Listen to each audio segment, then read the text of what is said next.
Still believe that corporate America isn't trying to steal the American dream from the average homeowner? Watch this. What's happened to the American dream?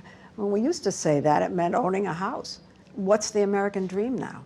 Well, if we think the American dream is embodied in a suburban home with a yard and a white picket fence, then I think we're making the American dream much more accessible. Rent your American dream. You can rent the American dream. That is, if you can afford the rent. In the clip that you just saw by 60 Minutes, that was Tricon explaining how they were basically helping the millennials get into the American dream by renting it. 2.5 years ago, I was on a live stream explaining to Jeremy Knight, a real estate agent out in his area, that corporations were buying up as many affordable homes in the Austin area as possible. Some of them only buying them for $1 over at that time. Today, with their deep pockets, they don't care how much they are, and they're willing to bid over and steal the starter home American dream from as many millennials and future zennials as possible. Today, we're going to be taking a closer look at some of those companies. Also in this video, I'm going to be sharing exactly what I think should be done about it. Some of you may not like what my suggestions are, but you're welcome to voice your opinion in the comment section. It's always enlightening. In that 60 Minutes special, it was mostly focused on the company Tricon. What I was really interested to see was who's sitting on their board. Usually when I look at their board, there's always 3 companies that always pop up. One of them is BlackRock, one of them is Blackstone, and the other one is Vanguard. Always seems to be those 3 members are always sitting on these type of boards. And sure enough, as soon as I clicked on it, what do I see? Frank Cohen, and he is a member of Blackstone. What I really found interesting about that is that not too long ago, in about 2015, Blackstone used to have a big stake in Invitation Homes. So my prediction is this, that they took all the information and all the learning experiences that they took from Invitation Homes and they brought it over to Tricon, and then they went ahead and did that same model once again. And sure enough, it's still just as equally successful. Rinse and repeat. If they pull out of this company, I'm sure they'll just start out on another one. Do you know why? Because all of these big investors are hedging their bets against inflation, and the best way to do that is through real estate. Now, the other thing I wanted to highlight was something that they said in that specific piece on 60 Minutes was the amount of money that Tricon actually made in that year. Just in 2021 in rents, because they raised them 35% in a lot of those markets, they earned over 67% in profit. So this isn't going to stop them anytime soon. Invitation Homes is also seeing record profits, and as well as homes for rent. The more that they start registering profits, the more people are going to invest. The more people that invest, we're going to see a lot less people actually owning homes and turning into renters. Yeah, but the investor's buying it. Yeah, and they're getting that wealth that normally or in previous years would have gone to the person living there. When I was looking up the information for this specific video, I found an old news article from the Housing Wire talking about how Blackstone was getting back in the market. And this is what they were quoted as saying: "We continue to see strong underlying fundamentals in the rental housing sector and believe the company's high quality income generating assets are poised to generate a stable performance under the leadership of its best in class management team." In other words, they think they're going to make a whole lot of money. Now, the company Blackstone sounds familiar to you because it does sound a lot like BlackRock because they made so many headlines. Blackstone and BlackRock are not the same company. They're kind of like evil twin brothers, though. They pretty much do the same thing. They're a private equity firm that takes a lot of money and buys up as much real estate as possible. BlackRock used to be affiliated with Blackstone. They had separated years ago, but again, they're still the same thing. A big private equity firm through Wall Street, investing in a lot of different areas and making a lot of money. Now, I know some of you watching this are saying, well, we can't hate these companies. You can't hate the players. You just got to hate the game. And in a way, yes, I guess you're right. But we shouldn't be allowing them to buy so many single family housing in these areas that are so popular when there is so many people that currently need a house. Good for you. I'm super happy you bought a house. But it's not that simple for everyone. We've been outbid on every single property.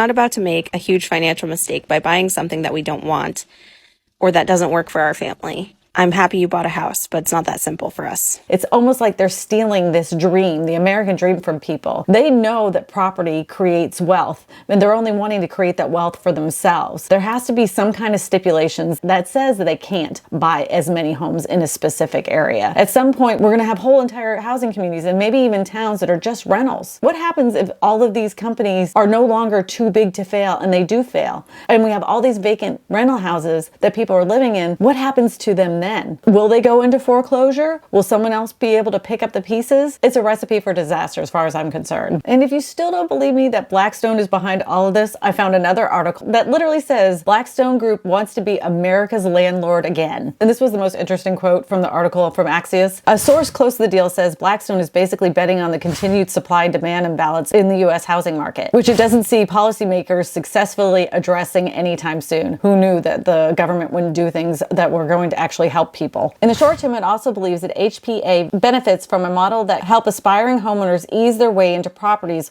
without having to engage in a current frenzy of all cash and no inspections. So I was interested to know who this HPA company was.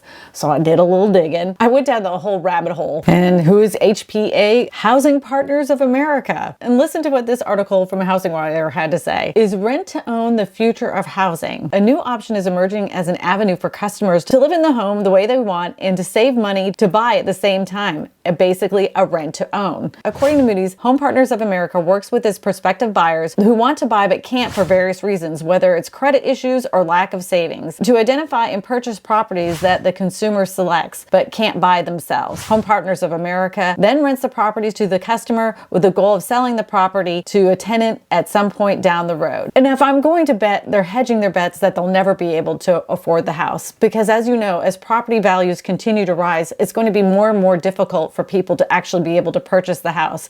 Inflation keeps going up and the cost of living keeps going up. Not only that, are they going to keep those rents with market rent values? In some areas, market rent values have gone up 30 to 35%. Just like in the Austin, Texas market, it's gone up 30% in 1 year. 1 year. I'm always leery of things that look like they're trying to help you because there has to always be a catch. There's always a catch, especially when it's a big corporation. Makes you think. Point is, ladies and gentlemen, that greed, for lack of a better word, is good. Now, let's talk about one other thing these companies are doing, because it's become much more common than anybody can even imagine, especially in places like Phoenix, Arizona, just outside of Austin, Texas. That's all been seen around Florida, in some areas around Dallas, and that is build to rent. We have a housing shortage. We shouldn't be building to rent anything at this point because of the fact that we need so many people to purchase their own home. And if you still don't believe me that these private equity firms are trying to turn us into renters, let me introduce you to Wan Bridge. The description is absolutely beautifully flowery written. Our homes for rent are thoughtfully designed and give residents their desired single-family living experience without the hassle of home ownership. We don't want that. Through our proprietary database, we have gathered first-hand insights from build-to-rent home residents to incorporate design and features and amenities that are in high demand across the country. A Wan Bridge home is a functional, energy-efficient, aesthetically pleasing. That is the WB difference. They are pretty, I will say that. But I want to also explain to you that they say that they're trying to attract one specific buyer, and that's millennials. Because they know that most millennials have a lot of debt and they won't be able to put down money on a house. So to keep them in that debt circle till the day they die, they'll give them these houses that they couldn't typically afford, but give them the lifestyle that they want. It's not a win-win for the person that's renting, but it's a win-win for these big corporations. Oh, you can discover your new home. Check them out. They're actually quite pretty. Pretty enough that someone might actually want to own it. Who knew? Wan Builders isn't the only one. I found another one called ChristopherTodd.com. Right in front of what website it says, this is a home community and a new way to live. And they show all these people playing and throwing their ball and have the dog walking around. I mean, doesn't that look like the perfect lifestyle that you want to rent? And it's even for pets. And if you think you hate an HOA now, can you imagine what it would be like in a rented community like this? Holy cow. And there's nothing you can do about it if you're renting. You can't even vote on any of that stuff. I found another article talking about the Houston market having these Taylor Morrison homes. And then when I clicked on it and found more about Taylor Morrison, guess who owns that? It's a Christopher Todd community. I bet you $1 million are going to be selling a lot more Christopher Todd communities across the whole Sunbelt area. So what is the percentage of homes that are built to rent right now? As of 2021, the built to rent properties make up about 5% of properties, but they're currently on the rise. According to Realtor Magazine, Housing 50,000 build-to-rent homes were constructed from 2019 to 2020. That's in contrast to the 40-year average of 31,000 homes. So they pretty much doubled it. Do you know how many of those homes that people would have loved to have bought?